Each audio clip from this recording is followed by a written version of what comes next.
You're going to see that first scene of the.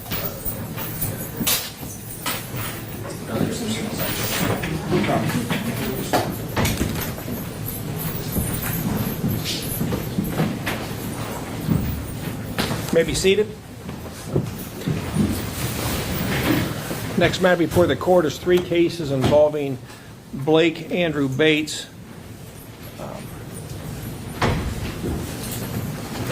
Case number 1 is State of Ohio versus Blake Andrew Bates, case number 25 CR 0042.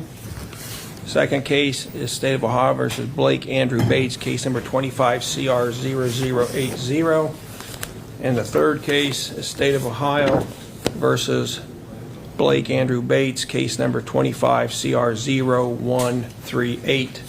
Present representing the State of Ohio is the Prosecuting Attorney Ray Grogan and Assistant Prosecuting Attorneys Mark Weaver and Allison Kessler.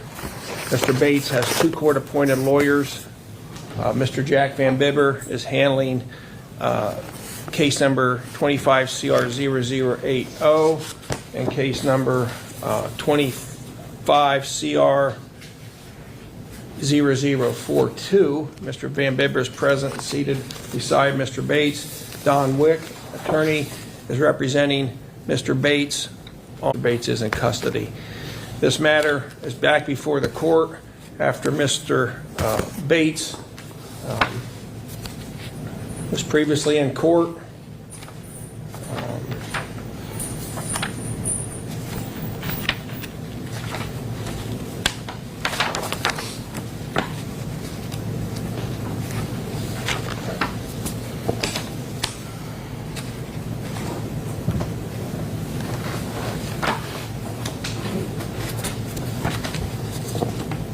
Mr. Bates previously pled guilty in this court on each of those cases. The case was referred to our adult probation department for a pre-sentence investigation report. That report is back. We are now here for sentencing. Mr. Weaver, are you handling this primarily for the state? I am, Judge. All right. Have you had a chance to look over the pre-sentence investigation report? The state has reviewed the PSI, has no quarrels with it, Judge. All right. Mr. Van Bibber, have you looked over the pre-sentence investigation report? I had an opportunity to review the pre-sentence investigation report. Your Honor, we have no objections to order or corrections at this time. Mr. Wick, have you? Conducted prior to my client entering a plea in this case, and as a result, there was no discussion between the interviewer and my client on this case. I think there's even a specific reference that the section that the defendant usually completes relative to their involvement or feelings about the case.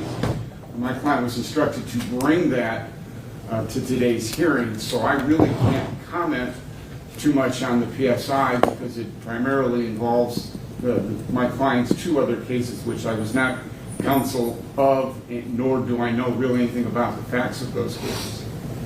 So you don't have any issues with any of the seriousness components of the PSI? I understand you didn't make a statement. Again, the seriousness or citizen factors, I'm presuming, are to going to the 2 other cases where the PSI investigator says that we really didn't get involved in my case because it was still pending at that time. So I can't comment on those.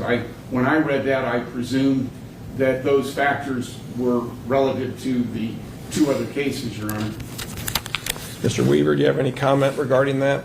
No, Judge, we think the PSI is a general snapshot of this defendant's propensity for committing future offenses, his family history, fiscal history, all the stuff we normally glean from pre-sentence investigation. So, Judge, we would suggest that it wouldn't affect the state's position, unlikely to affect the judge's position. Well, first of all, him not making a statement isn't held against him, which it would be in certain cases. That's not going to happen. Second, I think a vast majority of the pre-sentence investigation is the same. He's been incarcerated since that time, so like his educational history, his criminal history, his alcohol, drug history, we can agree on that, right? I would agree on that, yes. So as to the specific recidivism factors, I think a few of those are clearly overlapping as well, and seriousness factors. They wouldn't be the same for all, but for example, his prior record whether he's been successful on community control sanctions before. And I'm capable of making any independent findings, which I do in any case. As you're aware, I often change findings within the pre-sentence investigation reports. But, I think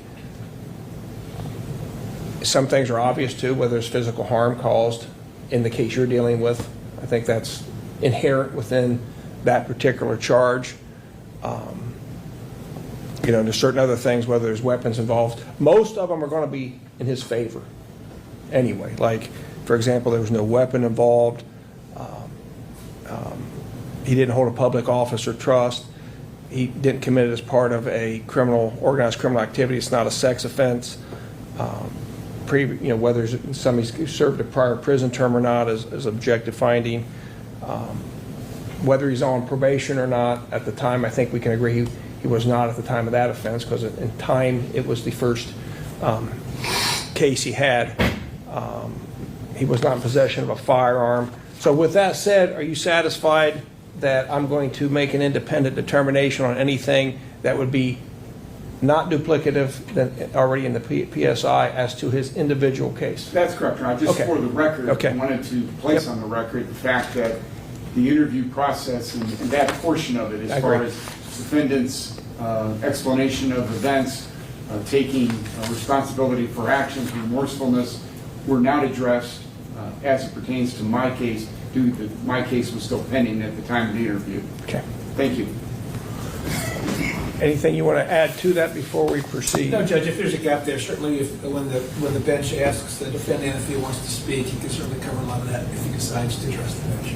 And I also would say I have some information that's related to this case from the sentencing of Ms. Smith, the co-defendant. They had a presentation that was video from the actual scene of the event. So I also got an opportunity, which I'll see it again today, of Mr. Bates's actions and inaction and responses when he was, he knew what was going on, which I think goes to him recognizing the seriousness of it and recidivism and remorse. Make sense? I have this information. You're going to watch it again, but it was applicable to him. Here's what I'm saying. If you want something else done before we have the sentencing hearing, now would be the time. Due to certain recordings that I viewed of the sentencing of the co-defendant, I was not sure the witnesses, if any witnesses planned to be called. They were called in the other sentencing case. I wasn't sure whether the defense counsel had the opportunity to cross-examine the witness relative to certain statements that were made. That's what I wasn't sure of. I believe there was an opportunity. I mean, Okay. I consider him as a witness, so whether he did or not, I don't personally No, I remember. understand that as long as the witnesses, any witnesses that are called You'll on be behalf of the cross-examined, state yeah. are subject to cross-examination. Pardon me, Your Honor. Absolutely. Thank you. With that said, anything procedurally other?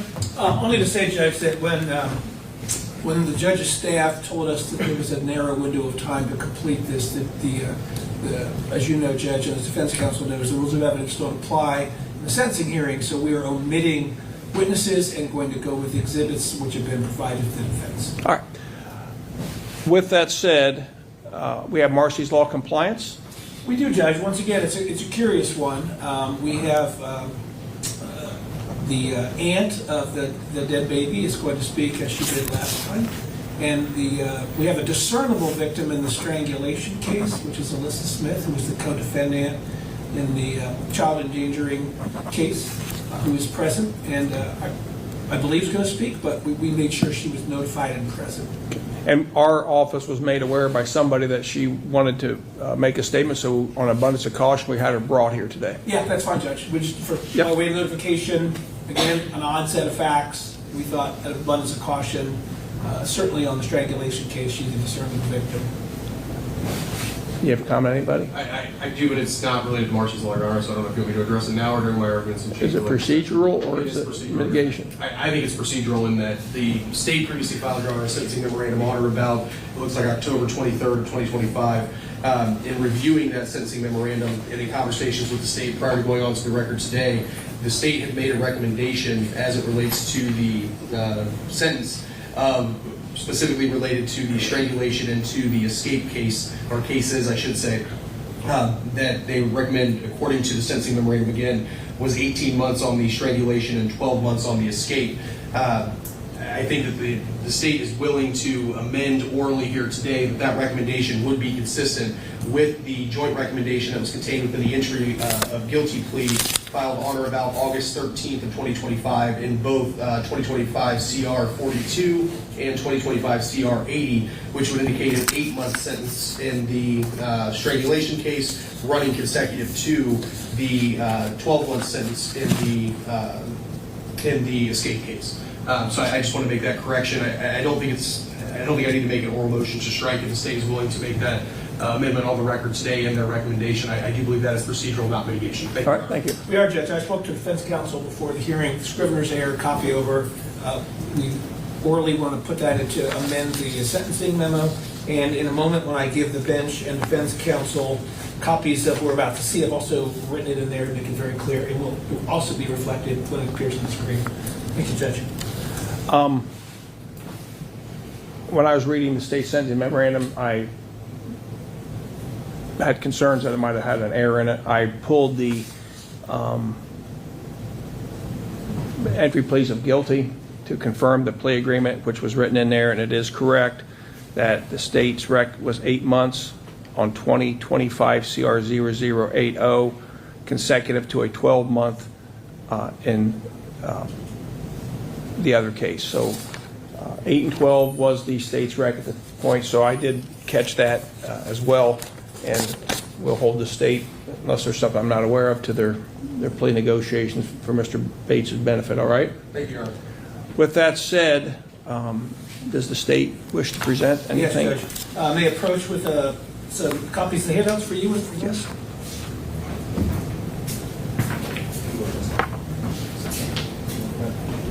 All right, Judge, as I mentioned, for time purposes, because we know the time is limited, we will not be calling witnesses, but we will be sharing exhibits that were part of discovery, also shared with defense counsel.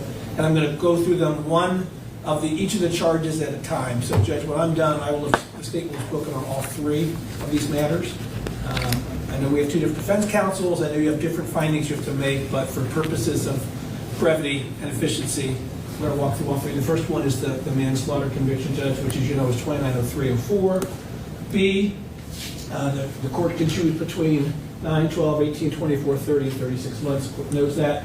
The court may not know some of the evidence of the case, and as a result, I'm going to share some of that with you now. Much of this, Judge, you will recall from the previous presentation the state made in the co-defendant. And so although we don't have to say by judicial notice, that we can say that several of these things you already know. There was an extremely vicious dog in the house where the defendant and the mother of the child were living.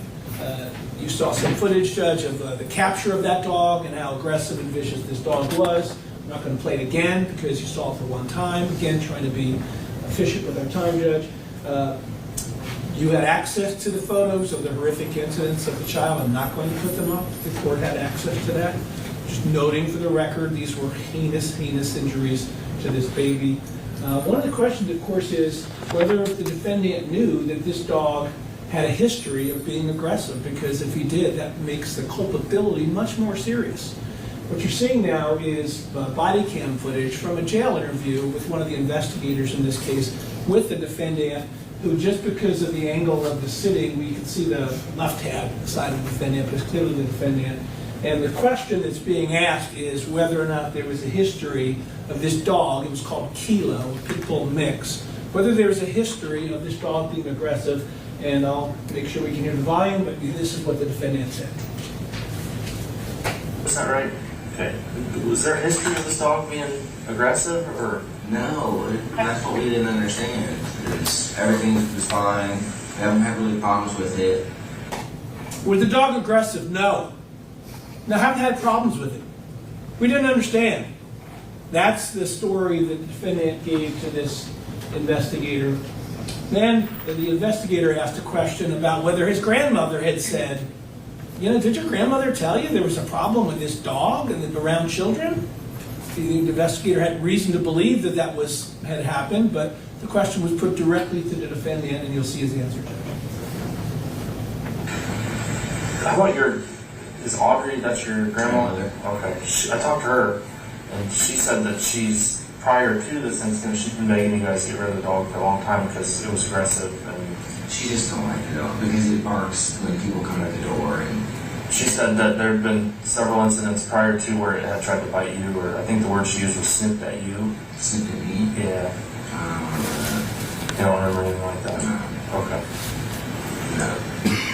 She's kind of over dramatic with the dog. She's gonna like dogs. She's just not a dog person. Knowing what we know, impression on behalf of this grandmother, this was of course false. The defendant knew very well that this pit bull called Kilo had not just been dangerous around the house, where the grandmother would have seen dangerous around the house, but dangerous to other children in the neighborhood. Your Honor will recall we played a 911 tape in our last sentencing where a mother in the neighborhood was reporting that this pit bull mix had come out and tried to attack her child, tried to bite the child, wound up injuring the child, not by a bite, but apparently part of the clothing protected the child. And you also remember, Judge, we played for you some body cam footage from the officer who responded, where the mother not only told about what happened to the child, but played video of it off her own phone.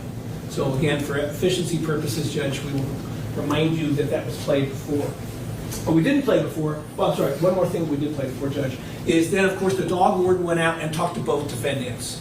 You can see them in the screenshot from this image, and specifically said, your dog tried to attack a neighborhood child. You need to be cautious and careful with this dog around children. We played that clip for you, Judge. You remember that warning was made to both defendants on that day. This is the scene. I'm going to, before I go to a judge, there was the victim is nowhere in this scene. This is simply the scene afterwards. The victim is on his way to the hospital where he will be pronounced dead. But we're now going to hear that, in fact, that when this horrible thing happened, when this pit bull did attack and kill this infant, that the defendant is acknowledging at the moment that he knew he should have done something with this dog before this happened. Because remember, the story to law enforcement was we had no reason to believe this. Grandmother, now that the horrible thing has happened, Judge, here's what he says. The couch is fine. I went to pick him up. It is not your fault. He's on his knees crying, screaming out, "It's my fault." That's not the only thing, Judge.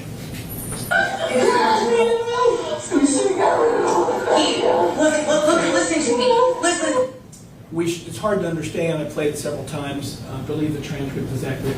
We should have gotten rid of him a long time ago. This, of course, suggests that he's acknowledging in an excited utterance, which, as you know, Judge, is more credible than other things said when you've had time to prepare what you're going to say to investigators. He's saying something that we should have gotten rid of a long time ago. Later at the hospital, after the child has been pronounced dead, investigators continue to talk to both defendants, and this was said to the investigator during that time in the hospital hallway. I just need one of you guys to sign the dog over, and I'm taking it. You guys, I'm sure you don't want it back, ashes or anything like That was that. my dog. I already know you're gonna start hating me now because it's my dog. And No, like, I just I already didn't want to see sign it. that because it's, So, to the mother of the child, yes, that was my dog, and you're going to start hating me now because it was my dog. Further acknowledgement of the two defendants with respect for responsibility for the dog. This defendant has a greater responsibility for this dog than the other defendant. you did everything you I just, bro, I see he's getting angry again like that. I should have got rid of him earlier. Same location, hospital hallway, signing some paperwork about the dog. I'd seen this Kilo, was getting angry and mean like that. I is the past tense, so I had noticed that in the past, and I should have asked that, gotten rid of him earlier than that. Further evidence of the facts that the defendant was lying to investigators when he said he didn't know this dog was vicious. These excited utterances at the scene of the crime and later at the hospital that show that he in fact knew these dogs were, this dog was vicious. There were other dogs in the house that were downstairs. That's the overview, Judge, that we wanted you to see with respect to the dog portion of this case. In this case, it's the involuntary manslaughter. I think you were already familiar with a lot of it. This other evidence I'm about to play on this next charge, you may be less familiar with. This is the escape conviction, Judge. 292134, as you know, it's an F3, and you can sentence 9, 12, 18, 24, 30, or 36 months. The defendant is in custody, and he's being arraigned or some sort of judicial proceeding for this matter over in the city building, which, as Your Honor knows, that there's a municipal court. I'm now putting on the screen the footage from the security cameras where he and a couple other prisoners are coming down the steps from municipal court. You're going to see them come down here in a moment at the top right. The first prisoner is the defendant, and he's ahead of the other defendants, and he's ahead of the deputy or the officer who's responsible for watching him and moving them back to where they were being held. You may be familiar with the layout, Judge. We're now moving down to the ground floor of the police station. There's a back door there. The first person out the back door, right there, is the defendant. That's the center one. And then on the right-hand side, Judge, is the shot of the parking lot just outside the back door of that building. I'm going to zoom in now in this next frame. Here goes the defendant. Off he goes. Running, escaping from custody. This is not a hearing about whether it's a smart thing to run in an orange jumpsuit while shackled at your waist off into the snowy parts of the city of Marion. But all of the officers that were put on immediate alert to go search for him, he's now out amongst the population of the city of Marion. Obviously desperate, obviously not making rational decisions, no idea what he's going to do to the people he may encounter. He didn't run into a government parking lot, he ran into a private home area, and one officer is going to find him, and so this next clip is from that officer's body cam, where you will see he is found between two private citizens' homes in the city of Marion. I got him here. I got him. Get on the ground. Get on the ground! Get on your stomach. I got him on, Newman.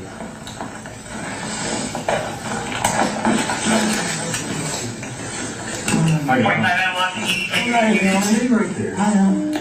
377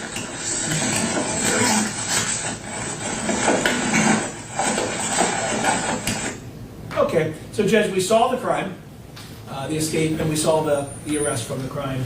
It's pretty obvious. Not much more to say about the escape, other than he's literally trying to escape responsibility for what happened in this case. It's going to be a theme, Judge. Moving to the third charge, which is the strangulation charge, Judge. So we've covered the manslaughter case, showed you some of the footage from that to give you a sense of the equities of that matter, showed you the escape case, pretty straightforward. Now the third one is the strangulation case, Judge. Under 290318, it's an F4 strangulation. There's different levels of strangulation. Your Honor probably knows Ohio was the last state to make strangulation a felony. Just a couple of years ago, the General Assembly made it a felony offense. It could be an F2, it could be an F3, it could be an F4. This is an F4. This is the one the defense counsel and I discussed to make sure we have the accurate recommendation on there, but you can see all the possible sentencing ranges for you. This comes about from an encounter with this defendant and the mother of the baby who was killed, Alyssa Smith, at the home where that happened some months later. This is January 20th last year, and you'll see here on the screen, Judge, that the officer, after being told, and you're going to see a clip here in a moment from the body camera, being told by Ms. Smith that the defendant had strangled her, the officer asked her if she had any visible injuries, and then, Judge, if you look, you can see that there is a red mark here on the neck. Over the weekend, Judge, I was taking a CLE on strangulation, keeping up with my credits, and you probably know, Judge, because you've had this training at a judicial school, that the slightest amount of pressure on a human's neck, even one that wouldn't create a mark, is enough to meet the statute and certainly enough to cause damage with loss of breath. So you're now going to see body cam of the investigating officer talking to Ms. Smith about whether or not she was choked in an altercation between Blake Bates and Ms. Smith at the same house where the baby died. Here's the relevant portion, Judge. Okay. So I left. I shouldn't have to leave my home, but I did to try to solve all this. I come home today, he wouldn't leave me alone, he kept going and going and going. He took my phone. I did go after him. I said, you know what, that's my phone, you know, I use it for work, like I need my phone. He swears up and down I was cheating on him, blah, blah, blah. He has insecurities, whatever, whatever. My grandma calls me, so I was on the phone with my grandma. He ended up choking me up. He ended up throwing me on the freaking clothes in there. Did you look up for him? I don't know if there's anything, but he did. It was just for a quick second. Then he freaking slammed me on the ground and everything else. My grandma basically hung up with me and called you guys. Okay. You said he was choking you up. Did it restrict your airway or anything? Yes. It did? Like Yes. it changed the pattern of your breathing? Yes, and this isn't the first time. This is just the first time that I'm fed up with it and I'm done. Okay. And then, What she's describing, of course, meets the definition of strangulation, and she gave a little bit of context surrounding how that came to be. He's not arrested at this house, Judge, because just like he was trying to escape responsibility for the manslaughter case, just like he was trying to escape literally from the court building where the judicial proceedings were moving forward, he will now try to escape from this crime scene and runs into another neighborhood to a house that was tipped off the police he might be hiding at. That's this footage here. You will see he's hiding from the police in a rather cluttered garage of one of these houses nearby. Police once again are having to take great caution to confront a potentially desperate fugitive, and they have to have the canine dog go in to find him. And this will be the footage of the canine dog discovering him in hiding as he tried to escape responsibility from the felony strangulation he had just conducted.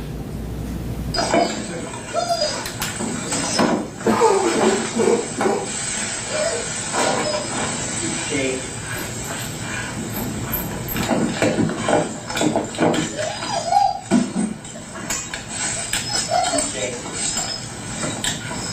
Hey, come out now! Show me your hand!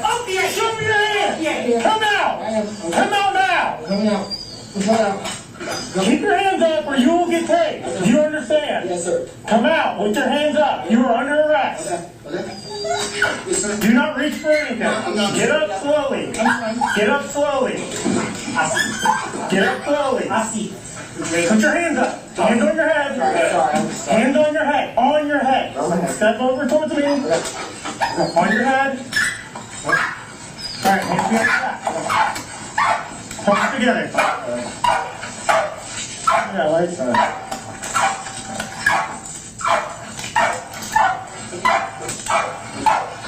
So, I'm a warden, but I'm a trouble with I'm going to let this play, Judge, because they're going to go out and ask him Come on, questions come on. about the squad car. So we're going to walk him out. You don't hear our commands? Questions. Huh? No, I'm just freaking out, dude. I'm just being... What are you freaking out about? And me and my girl got in a fucking fight. You're the right to remain silent. I think you say, you know, Shut up, I sounds very late. Hey. I'd like to talk to her and have him represent you questions. Can I afford to hire a lawyer, one to be one represent you for any question if you wish? Please stop answering our questions at any time. You understand your rights? Yes, sir. Obviously, you're already saying why we're here. Well, I just heard... I heard a warrant and I heard something else, so I asked. What happened between you and your wife? Found out... Can't go way out. Sorry. Found out she cheated on me again, sent like $1,700 to a guy in jail, and Okay. I took her phone, and when I took her phone, she got everything and shit, and it's like, I don't know, like, it don't matter. I got like shit. Yeah, God had. Yeah, so. Dang, so I didn't know I was down there. Man, 4 people had your back on that one. Don't do that. Just because I went out back. When they get out to the car, Judge, they're going to ask him if he has anything in the pockets that they need to know about. Anything to lie. I appreciate it. Thank you. Okay. Well, we got what we needed. Alright, if you guys can just get names of witnesses.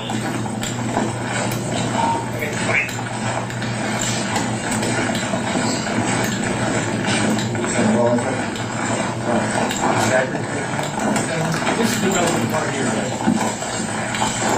Thank you.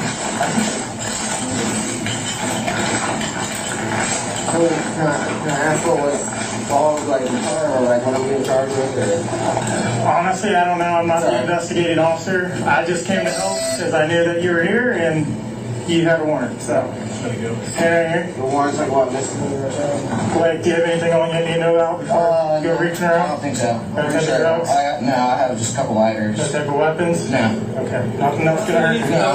No weapons. Positive I don't.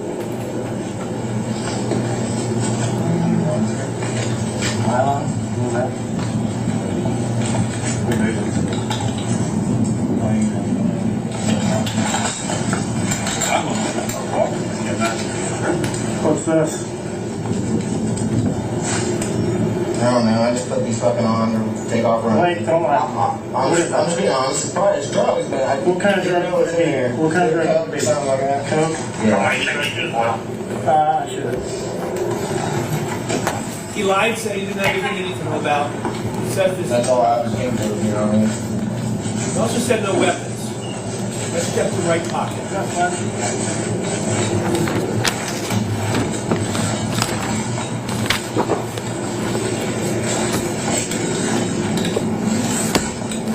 Okay, when I asked if you had any weapons, why didn't you tell me you had very... I didn't even know they were in my. I'm so sorry. I didn't know they were in my backpack. I'm freaking out. Sorry. I'm not even thinking about it.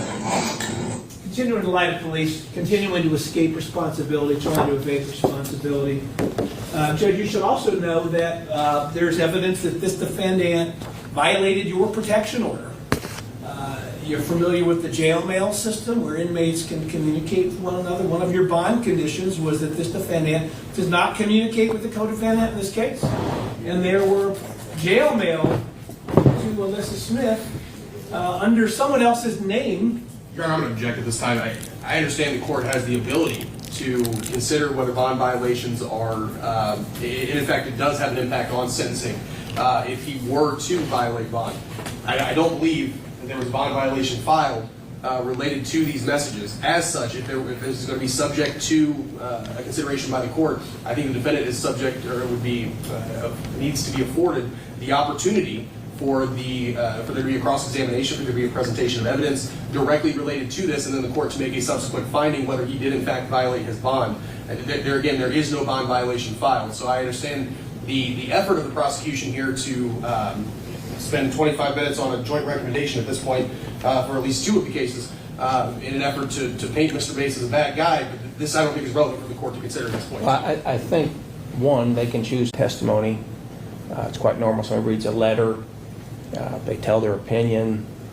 I think there's any other sentencing factor is relevant. I don't think he has to be found to have been a bond violator, to have been in violation of his bond. To his advantage, he didn't get probably charged or a BV, bond violation, because he was in jail. The point being, I mean, what bond violation is there going to be if he's in jail? What's the sanction?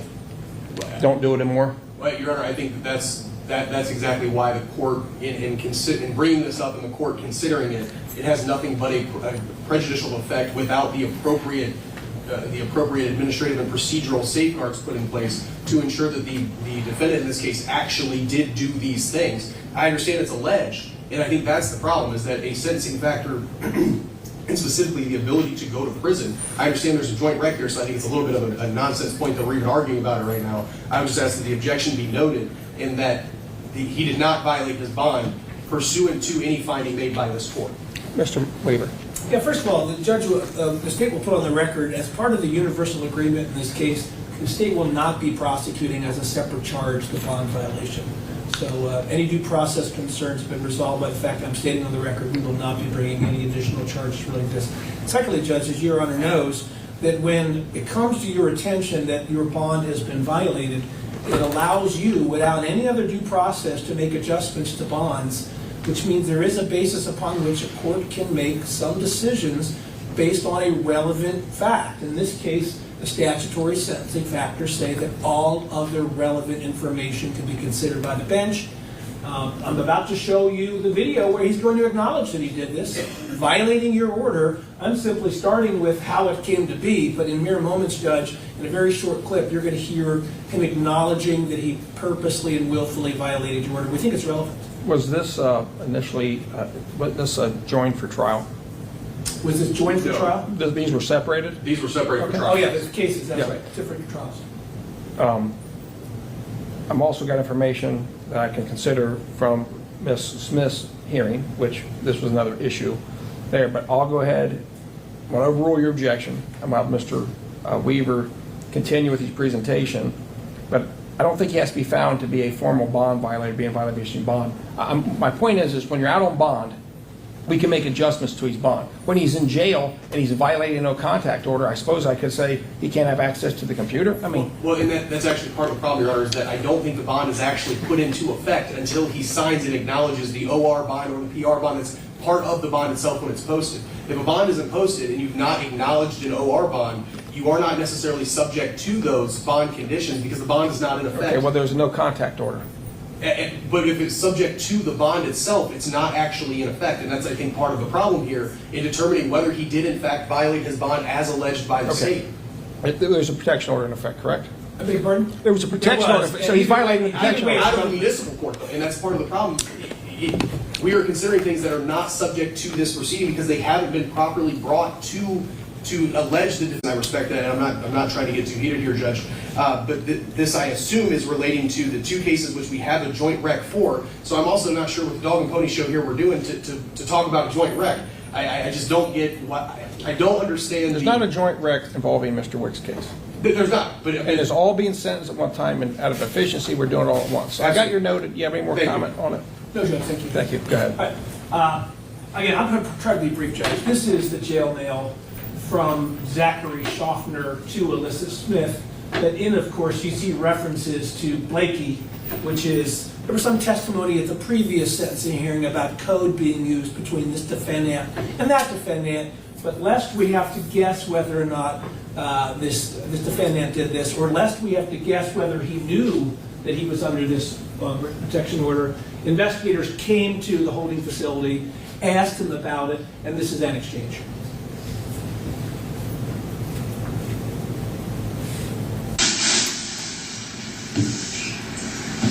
So Louise, It is what it is. I ain't gonna lie about nothing.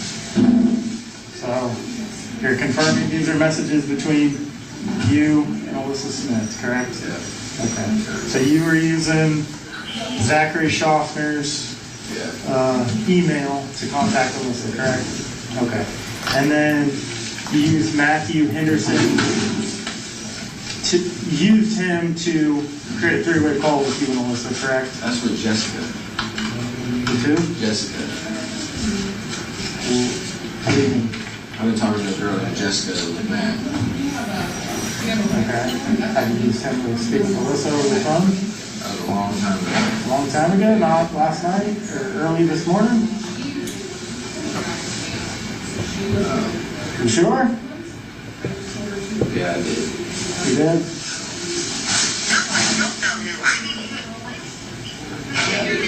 So this is you and Alyssa?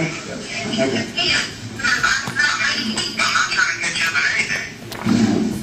Okay. So obviously you know there's a protection order between the two of you, right? Looks like you were served back in January on the protection order. Okay. You do have one prior protection order violation, which makes this one felony. Okay. So obviously you're going to be charged for that. 3 felony it is. Like I have 5. We'll come to discussion of what degree it might be. As you know, Judge, I said the state will not be bringing it.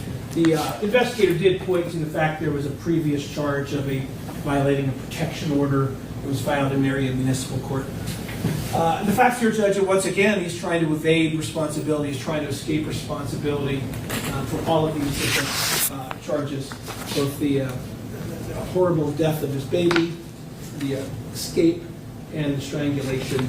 So he's admitted to them. That's why we're here today. The sentencing factors, as the state has put forward in its sentencing memo, pretty obvious here. You've gone through them, you know them, you do them in all the sentencing. Let's see if we can apply them. as best as possible. We think they lean towards consecutive sentences in every situation, particularly when you look at 29-29-12, the seriousness and recidivism factors. The baby in this case certainly suffered serious physical harm. The baby was mauled to death by a Pitbull. That's something the judge has to take into consideration. It was the offender's relationship, this defendant's relationship as the father of this baby, the person, perhaps the most important person in the world to protect this baby from danger, actually brought this dog, which we already showed you, he knew this dog was dangerous, brought and kept the dog and other Pitbull type dogs in the house as well. That facilitated the offense. That's obvious. And then when you look at those that might make this less serious for purposes of sentencing and recidivism, it appears that these of recidivism, there are some key things here. He's previously had some minor level criminal offenses as outlined in the PSI. We don't think he's shown remorse, Judge. I'll let you make the ultimate decision on whether he's shown genuine remorse. Certainly as being talked to by the investigator about what happened, lying that he had no knowledge that this dog was aggressive, tends to make one think that there's no remorse here. And we will allow you to apply the lower likelihood of recidivism. We don't think they are applicable. Once again, defense counsel can make that argument. So we talked about the other relevant factors under 29-29-12, and we presented them. This is the recommendation, and this does reflect the accurate count after we made the scrivener's error update that we discussed at the beginning of the hearing. The state recommends 36 months on the manslaughter, 8 months on the F4 strangulation, and then 12 months on the F3 escape to be run consecutively with one another. Judge, we think that is the only way to get justice in this case. If and when this defendant gets out, we also think, to the extent that the judge has the ability to, this defendant should not be able to own dogs of any sort ever again. The notion that he would continue to keep dogs in the house after what happened and then deny responsibility is one that, whatever your sentence is, Judge, we think you should include that as part of the order. That's the conclusion of the state's case. Thank you, Judge.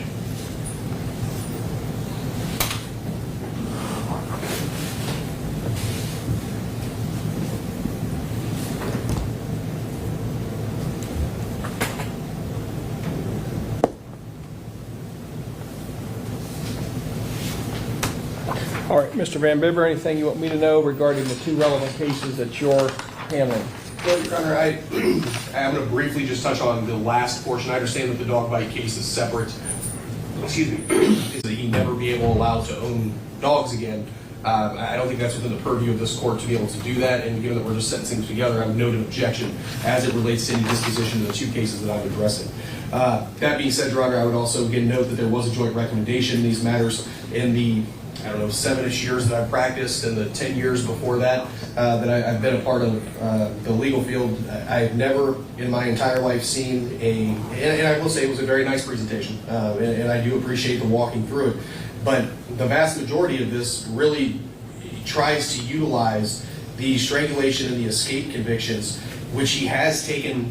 He pled to the indictment. He pled to the charges that were brought by the state. There was a joint recommendation for them, sure. And there was some knowledge charges, if I recall correctly, domestic violence that was taken off of that.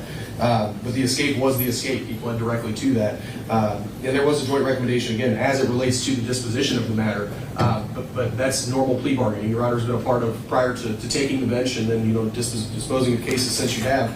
Probably thousands of those. That's how we get cases resolved. And so because of that, I find it somewhat disingenuous to say that because he, when speaking to the police or when being investigated for other crimes, he may not have been forthcoming with the officers at that time. He was also doing that without the advice of counsel, without being placed under oath. So the Supreme Court has made time and time again statements regarding how we are to perceive individual statements, specifically when they are addressing a court or a tribunal, when they are addressing the officers in the everyday field, or when they are put under oath and things like that. It is a different standard that we are to utilize. Sure, he should be forthcoming and honest, and the PSI notes that as it relates specifically to the two cases that I'm talking about here today. So I'm not going to belabor the point, Your Honor, other than to ask that the court hold the state and the defense to the joint recommendation that has been made. I do not think that the dog bite situation, I think that the timeline of events, which the court is familiar with, I think if we look at that, the state had full knowledge of all of these factors, all of these circumstances when they offered the joint plea. And I think that the ability of the state and the defense to come together and make a joint recommendation to the court should be adopted as it relates to case number 2025 CR 42 and 2025 CR 80. I greatly appreciate the court's time, and I do believe my client does want to make a statement regarding this case, but I think we're going to do that together after Mr. Wick has an opportunity. And we'll probably do that after the victim's statement. I Yeah, probably should Judge, have maybe you can done that have- already. The victims do want to speak, and I want you to put that wherever you want to Okay. brief. The state's done with its portion, and Okay. wherever you decide the victim should speak, that's fine, I Judge. probably should have done it after you. I'm going to do it after Mr. Wick, and then Mr. Bates can, unless you want. No, I prefer Mr. Bates to just have the opportunity to kind of close everything out Okay. then, if we could. Mr. Wick, you have anything you want me to know about Mr. Bates? Your Honor, I think first and foremost is the fact that my client lost his son. And I think that plays very much into what the state wants to talk about as far as statements made about this dog. I think that any parent, when faced with the situation that Mr. Bates faced that day, the loss of a son, he as a parent acknowledged, I'm a parent. I take responsibility for it. I don't think it's the responsibility to say that I had a vicious dog, but that I had the responsibility to protect my child. I think it's also critical in the court's sentencing of my client that the facts of that day are very clear, and that is my client was with the mother of this child, and the child, he then left the child in the company and in the protection of mother to go downstairs. They had recently moved into this residence. He was downstairs cleaning out boxes. When he left, the child was with mother as a form of protection. My understanding is the mother has given 3 different versions of what took place during this actual confrontation between the child and the dog, whether mother was even present. This is not something that my client had any control over in the incident involved. I think the court needs to look at that and the fact that my client left the child in the company of the other parent in this case. We also have the situation in the sentencing memorandum where the state says that my client ignored explicit warnings. The only warning he was given at the time of this alleged incident with his prior neighbor was not to let the dog run. And I think that the facts, as the state is aware, my client said I was letting the dog out. There's a leash right by the door. The dog got out. The child was not attacked. The child had a scratch which mother presumed was the result of this dog. But that's the only contact between law enforcement or dog warden and my client. So I think it's a misstatement to say that he ignored explicit warnings. This dog was such that he had the dog. The statements that were made relative to aggressiveness were made at a time when his son was dying or potentially dead. I think also the state, in their sentencing memorandum, wants to make the allegation that the dog's name, Kilo, implies some sort of drug usage by my client. It's interesting, when I just Googled the name Kilo, it came up as an African name used to talk about a first in chief.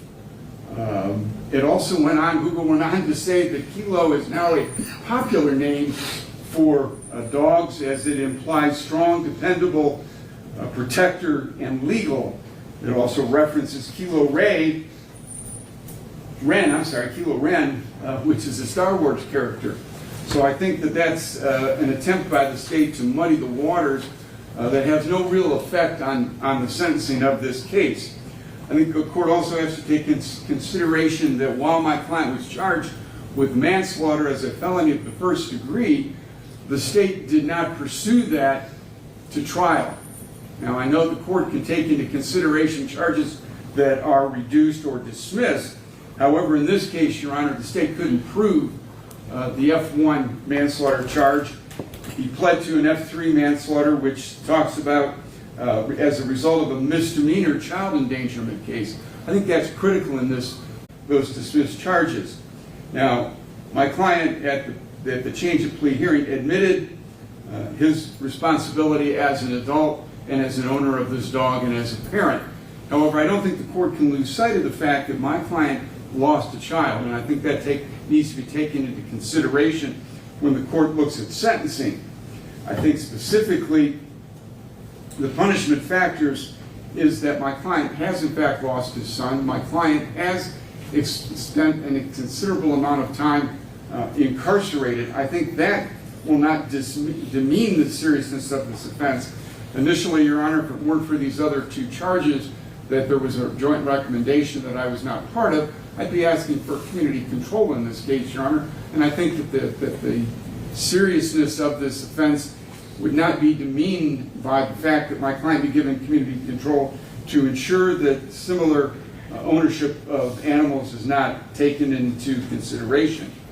I would ask, though, now that the defendant has entered into a negotiated plea on his other pending charges, that this offense be run concurrent as to the other two charges, Your Honor. I think that my client serving the 20 months on these offenses, or on these other offenses, is sufficient enough, given my client's involvement in this case, and specifically the acknowledgement of wrongdoing, the taking responsibility for it, and the fact that my client is a victim in and of himself, having lost a child, Your Honor. Thank you. Thank you, Mr. Roy. I'd like to hear from Ms. Smith first, please. Ms. Smith, if you want to be heard, this is your chance.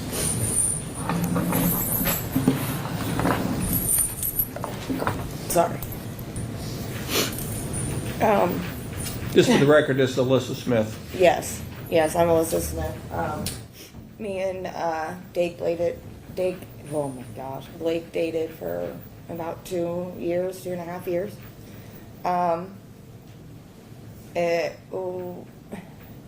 This man has lost a best friend.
Aunt of the victim of the case, and that'll be the final victim. I believe that's the final victim we're from. Yeah. You may come forward. If you could just give me your name again. I know just give me your name again. Hello, my name is Aubrey Smith. I am Royal's aunt, and I'm here today to make sure my sweet boy has representation and gets the justice that he deserves. On April 28th, 2024, Royal lost his life after just 6 months and 4 days of being here on Earth. He only got 6 short months, but in that little amount of time, he stole the hearts of so many. On April 28th, 2024, Royal was attacked by a dog in his own home under the supervision of his own parents. Everyone keeps saying it was a tragic accident, but it was far from that. Yes, it was an extremely tragic event, but it was not an accident. It was an incident. It cannot be considered an accident when Blake and Alyssa both knew how dangerous Kilo was, and yet still chose to keep him in the house and around the two innocent and defenseless children in the home. Blake and Alyssa both knew that Kilo was aggressive, or whatever term you want to use, but yet still chose to keep him in the home and around the children. They both had more than enough warnings to get rid of the dog, but yet still chose to keep him, and sadly, my sweet boy lost his life due to that. Royal tragically lost his life, and his big sister had to watch the incident take place because of Alyssa and Blake's negligence. Multiple people, including myself, Blake's grandmother, and Blake's mother, offered to help get rid of Kilo, but yet they still chose to keep him. We all told them that it was not safe to have Heaven and Royal around such a dangerous dog, but yet they chose not to listen, and now my sweet boy is gone forever because they chose to keep a dog over protecting the children in the home. I'm not saying this was done on purpose or that either one of them wanted it to happen, but they also did not do anything to avoid it either. If they truly cared about Royal and Heaven in any way, they would have done anything to ensure their safety, but clearly they did not care enough. Blake may have shown a little more emotion and remorse than Alyssa, but I still do not think he was truly mourning the loss of his son. After Royal passed away, Blake continued to be reckless and continue on with his life as if nothing had ever happened. Him and Alyssa went about their lives as if their son had not just died. I'm not saying that he didn't mourn his son, but I do feel that he has shown no remorse for the incident that took place. Royal could still be here today, and would have just turned 2 years old this past Friday, if his parents would have been responsible and loved him enough to get rid of the dangerous dog in their home. Blake and Alyssa are both equally responsible for the death of their son, and I believe they should both serve the max amount of time possible in prison. Royal deserves justice for his life that was lost. They both lost their son that day, but it was due to their own negligence and decisions that they made. Blake knew how dangerous and vicious Kilo was, but still kept him in the house with two small, defenseless children with no care in the world. A parent who truly cares about their child would do anything and everything in their power to make sure that their child is safe, and Blake couldn't even get rid of a dog to protect his own child. The loss of Royal has absolutely destroyed me, and it's something I'll have to live with for the rest of my life. I will forever try to think of ways I could have saved him or gotten him out of the situation sooner. Having to grieve the loss of a baby who felt like my son is something I never could have imagined myself having to do. That's not even the hardest part of it all, though. Having to watch Heaven grieve the loss of her little brother is even harder. Heaven had to watch her little brother and only sibling get mauled by a dog and die right in front of her. That is something she will never be able to recover from or get the pictures out of her head. My little girl will never be the same ever again. She will forever have to live with the guilt that she could not save her brother, when in reality it was not her fault at all. It was Alyssa and Blake's. Due to Blake and Alyssa's negligence, Heaven will never be able to live a normal life again. She will forever be haunted by the fact that her brother is gone forever. I personally believe Blake thought he could get away with this and everything would be swept under the rug. The past and the ones that came after. Your Honor, I strongly feel he deserves the entire sentence in prison. Royal deserves justice for his life that was lost. This incident has impacted so many other lives and left so many people heartbroken. There are many people who love Royal so much and are absolutely shattered by the loss. Blake and Alyssa have caused so much hurt to people. The incident was completely avoidable, but they didn't care enough about Royal or Heaven to protect them. Thank you. Thank you, Ms. Smith. I appreciate your time and taking the effort to write that. Anything further from the state? Nothing from the state to submit for your decision, Judge. Mr. Van Bibber. Your Honor, I believe that Mr. Wick and myself would like our client to make a statement regarding both cases at this point in time. However, he's pretty distraught, as the court can see. He's emotional. He has written a statement. If the court would allow me to read it. Yeah, I'm just for procedural purposes. There's no reason the sentence should not be imposed or the hearing should not go forward. Is that correct? No, Your Honor. And Mr. Bates, I'm going to say this just for the record as well. You have an opportunity to make a statement here today. You're not required to, but if you wanted to, you could. You can also have one of your lawyers make a statement, or you can make a statement, but we will accommodate whatever, so you have this opportunity. Your Honor, he's elected for me to read the statement. He is emotional. So, on behalf of Mr. Bates, well, it was just another normal day, and I was doing stuff around the house, and I went down to the basement to look for some things that were still boxed up. We had just moved into the new house and had only been there a month, maybe a little longer. And I had just left the living room with my son and his mother and my stepdaughter all there together. I told his mother I was going down to the basement, and then I would be back up when I found what I was looking for. I was down there for 15 minutes max, and all of a sudden there was screaming upstairs, and I ran up there as fast as I could and found his mom trying to tug him from the dog, so I grabbed the dog's mouth and pried it open. Then she takes the baby out front, and I lock the dog out back and call 911. I still don't know what really happened to cause this to happen.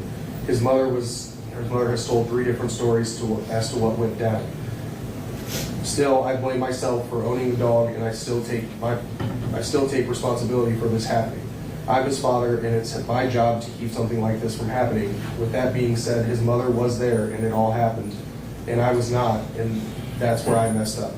It has haunted me every day since, and I will for the rest of my life. It eats at me, knowing that I'll never see my baby boy walk, talk, or grow up and experience anything like that dog. Thank you. Anything from you, Mr. Wick, further regarding anything? No, Your Honor. All right. All right, the court has considered 2919B2. I've considered the entire record in this case.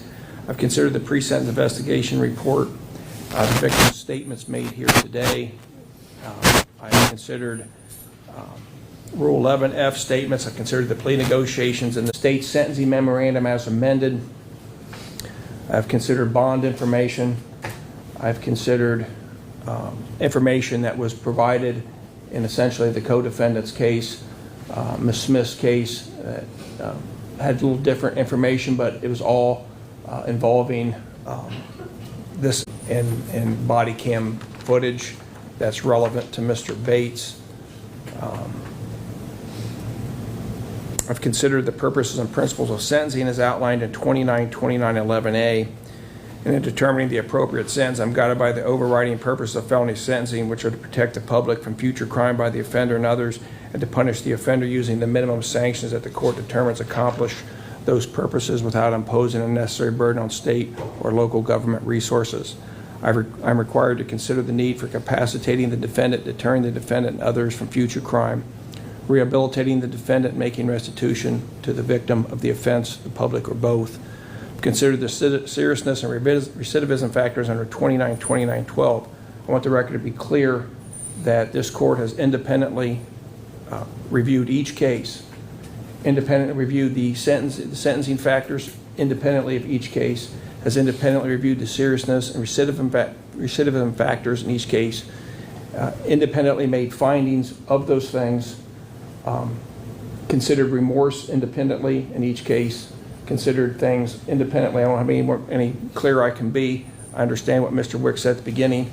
However, the bulk of the pre-sentence investigations are relevant in all. I did not hold it against Mr. Blake or Mr. Bates in any fashion for not giving a statement at the PSI. He made a statement here today through his lawyer. I do have to follow the sentencing guidelines, and in giving this, I also have to recognize that there's a whole lot of people here who this case, in particular the dog case, had a lot of collateral damages, and there's no way the court can ignore the collateral damages that these people suffered. Aubrey Smith is only one. Everybody else here also suffered, and the court has to consider that people. I also must consider Ms. Smith, meaning Alyssa Smith's statement, her request for a lesser sentence for you regarding her strangulation case. That was factored in. The court also has to consider that I have less flexibility in sentencing on F3s. It goes from 9, 12, 18, and so forth. So it's sometimes harder to pick a sentence that may fully be perfect when you have skipping of 3-month increments and so forth. So the court factored that in. Bottom line is, I think the court is also entitled to consider things like the parties' continued communications with this case, hard for me to understand that. I also have to, while you're in jail, and when people don't follow court rules, but when they also don't follow them while in jail, that's a problem. Court also had to consider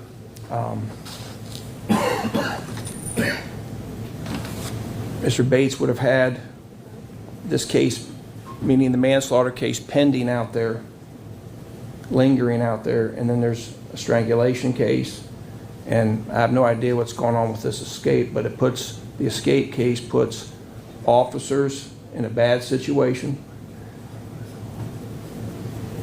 The thinking, the logic, the thought process that went into that shows no comprehension of the severity of your circumstances. You chose to worsen your circumstances by doing that with virtually no possibility of a real escape. Caused a lot of hassle for the police, the transport officer, the public gets scared. They don't know what you're out on, and they see a person in orange or hear it. It causes panic. These things are all separate offenses. I also note that I do think you have a substance abuse issue. You deny that in the pre-sentence investigation report. That's another factor. I think one or more of these crimes at least had some connection to drugs. You have meth in your pocket.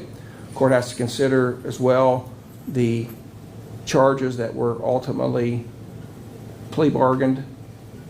I only give so much weight to that in this case. I think Mr. Wick is probably correct in pointing out that might have been a tough case to prove on a F1, but it could have been, and if that would have happened, the starting point would have been a 3-year sentence. So the court considers that.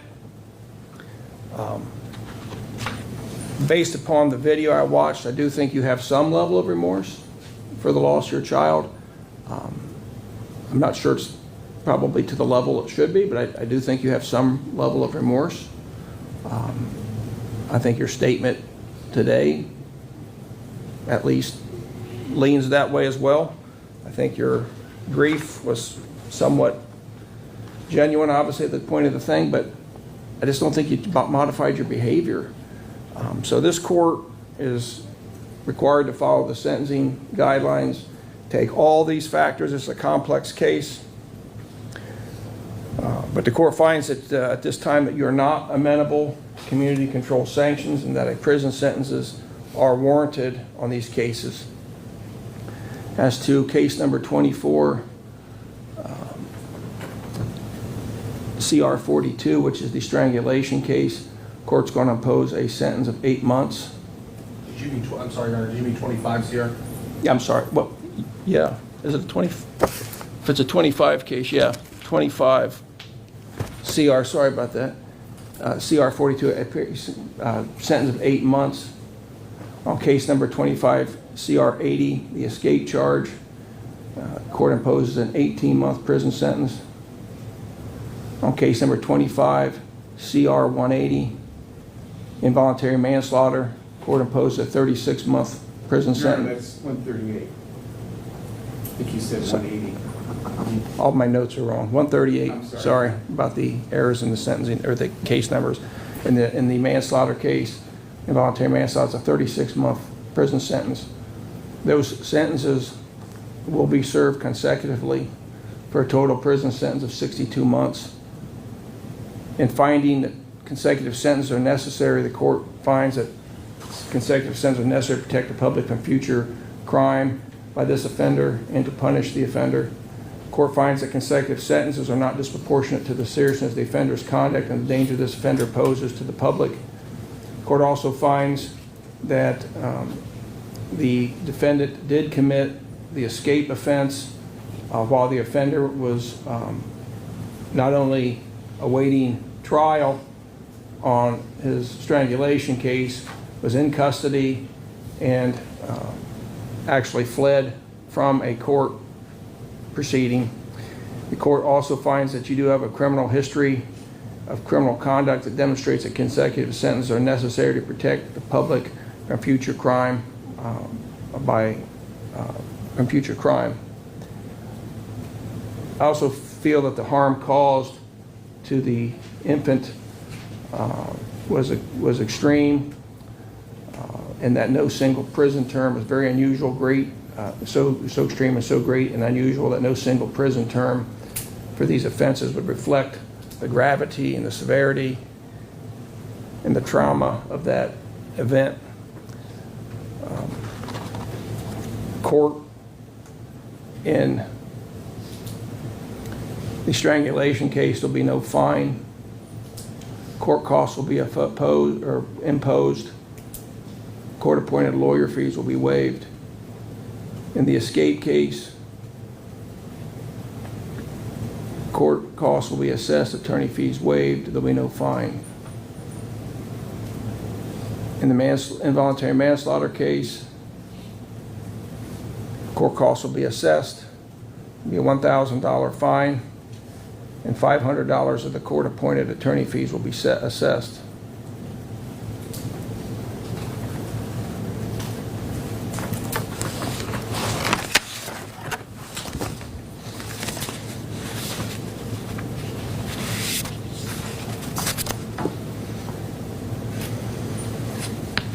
Appears that there's different days of credit. Looks like he has a total max as 263 days. If these sentences are ran consecutively, it would be my intent to impose the 263 days on the case in which he served the longest amount of time. And Ms. Tanner, make sure I'm not wrong on the case number 25 CR 042. Yeah, that's correct, Your Honor. So he'd receive 263 days of jail credit on that case. And then he would receive 0 days on the remaining case. Am I wrong on that? Because otherwise there's double counting, Mr. Weaver. I think that's right, Judge. Yeah. So he's getting the maximum days that he served in jail applied to the first case, which is 04. Judge, I'm not great at math. If there's more, then it rolls over. Yes. Beyond each sentence. I would agree with that. Yeah, because I think there's 240 days on his case. Right. 240 on his sentence. 25 CR 42, and then the remaining Yeah. 23 will roll over to 25 CR 80. Is that the court? That's correct. Okay, thank you. I So, just want to yeah, make sure. obviously that rolls to the next case in order, which would be 25 CR 80. So just apply those extra days in the sentencing entry, and then you'd have those extra days on that case and 0 days of credit on 25 CR 138. Mr. Bates, you are subject, is this a mandatory or discretionary on that manslaughter? PRC? I believe it's mandatory. Okay, I think it's mandatory as well. Does anybody disagree with that? No, Your Honor. All right. In your case involving the manslaughter charge, you are subject to a mandatory term of post-release controls of 1 to 3 years. That means upon the completion of that prison sentence, you will be subject to mandatory post-release controls, which means you will be supervised by the adult parole authority. If you violate the terms and conditions of your post-release controls, you can be returned to prison in increments of time, and those increments of time could add up to 1/2 of your original sentence, but they could not go above that. If you committed a new felony offense while you were on post-release controls, you can receive an additional year, or the number of months remaining on post-release controls run consecutive to or in addition to any time you got on the new offense. On the felony, other felony 3 and the felony 4, post-release controls are optional, discretionary for up to 2 years. Do you understand that? Do the lawyers want me to reread the PRC stuff because it's identical to what I just said, other than it's discretionary and optional? Wait. All right. You understand that, Mr. Bates? I'm not going to reread that repetitive. Mr. Bates, while you're incarcerated, you may not ingest or be injected with any drug of abuse, and you must submit to random drug testing.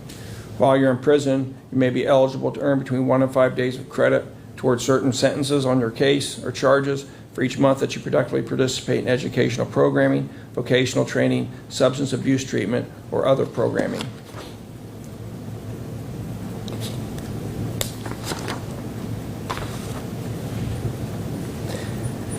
If you've now been sentenced, Mr. Bates, you will have a right to appeal your sentence within 30 days after the filing of this court's judgment entry. If you cannot afford the cost of appeal, your appeal will be filed without payment. If you cannot afford a transcript, one will be provided you at no cost. If you cannot obtain counsel for appeal, counsel will be provided without cost. Am I missing anything, Mr.? Yeah, Judge, we did some prosecution math. Okay. Prosecution table on the Good. credit. We want whatever is the defendant is entitled to. We think it's 281. We would, defense would agree. Okay. I apologize.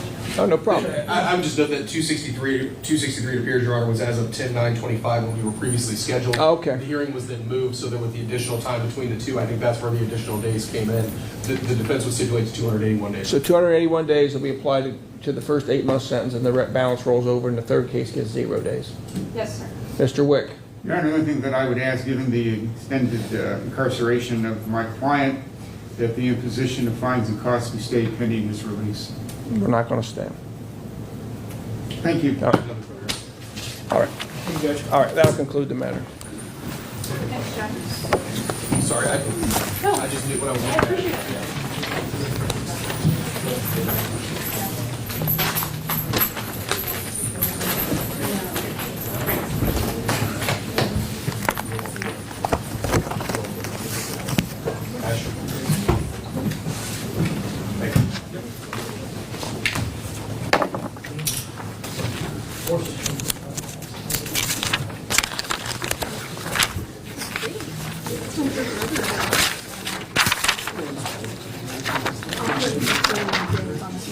Pardon? 41 days.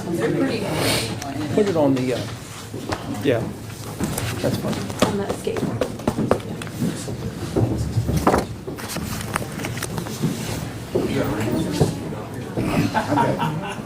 Three hearings. I believe it.